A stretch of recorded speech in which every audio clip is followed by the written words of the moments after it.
আসসালামু আলাইকুম রহমতুল্লাহ। ক্লাস ওয়ানের প্রিয় শিক্ষার্থীরা, তোমরা কেমন আছো?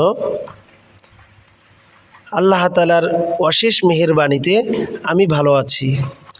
আজকে আমি তোমাদের সামনে দ্বিতীয় সাময়িক পরীক্ষার লেসন প্ল্যান 4 নিয়ে আমি আলোচনা করব। চলো তাহলে আমরা শুরু করি। আমাদের লেসন প্ল্যান 4-এ শনি, রবি এবং সোমবার হচ্ছে আল আরাবিয়্যাতুল লিন-নাশিয়্যিন। শনিবারের পড়া হচ্ছে আমাদের 22 পৃষ্ঠার আরবি 12 মাসের নাম। প্রথম 6টি শনিবার, পরের 6টি রবিবার এবং সোমবার হচ্ছে আমাদের পুরোটা রিভিশন। চলো আমরা পড়ি। মুহররম, সফর, রবিউল আউয়াল, রবিউল সানি, জুমাদাল উলা, জুমাদাল সানিয়া, রজব, শাবান, রমাজান, শাওয়াল, যুলকাদাতি, যুলহিজ্জাতি। প্রিয় শিক্ষার্থীরা, মুখস্থের সুবিধার্থে আমরা এভাবে পড়ি: মুহররম, সফর, রবিউল আউয়াল, রবিউস সানি, জুমাদাল উলা, জুমাদাস সানিয়া, রজব, শাবান, রমাদান, শাওয়াল, যুলকাদাতি, যুলহিজ্জাতি।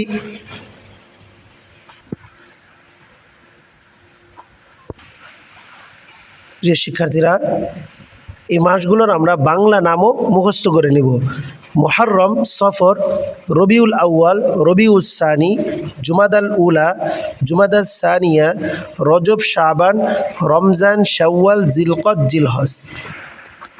আমাদের মঙ্গলবারে হচ্ছে জানবো আমি বিশ্বটাকে সাধারণ জ্ঞান, এবং বুধবার হচ্ছে আমাদের জানবো আমি বিশ্বটাকে সাধারণ জ্ঞান।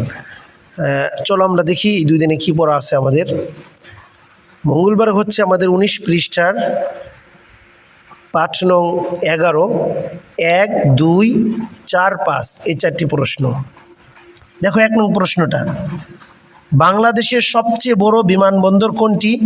উত্তর: হযরত শাহজালাল আন্তর্জাতিক বিমানবন্দর, ঢাকা। 2 নম্বর: বাংলাদেশের সবচেয়ে বড় বিশ্ববিদ্যালয় কোনটি? উত্তর: ঢাকা বিশ্ববিদ্যালয়।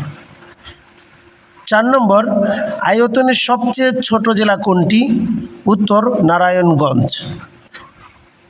5 নম্বর: জনসংখ্যায় সবচেয়ে বড় জেলা কোনটি? উত্তর: ঢাকা। আমাদের বুধবারের পড়া হচ্ছে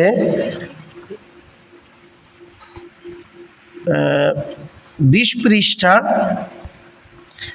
পৃষ্ঠার 18, 19, 21 এবং 26 নম্বর প্রশ্ন পড়া। চলো আমরা পড়ি। 18 নম্বর প্রশ্ন: বাংলাদেশের সবচেয়ে বড় জাদুঘর কোনটি? উত্তর: বাংলাদেশ জাতীয় জাদুঘর, শাহবাগ, ঢাকা।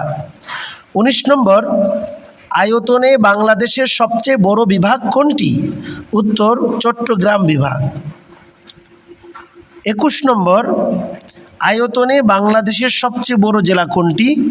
উত্তর: রাঙ্গামাটি। 26 নম্বর: বাংলাদেশের সবচেয়ে বড় মসজিদ কোনটি? উত্তর: বাইতুল মুকাররম জাতীয় মসজিদ। প্রিয় শিক্ষার্থীরা, এই ছিল আমাদের এই সপ্তাহের পড়া। তোমরা সুন্দরভাবে এই লেসন প্ল্যান 4 ভালোভাবে পড়বে। কোনো কিছু না বুঝলে আমার সাথে যোগাযোগ করবে। আজকে এ পর্যন্তই। আসসালামু আলাইকুম ওয়া রাহমাতুল্লাহ।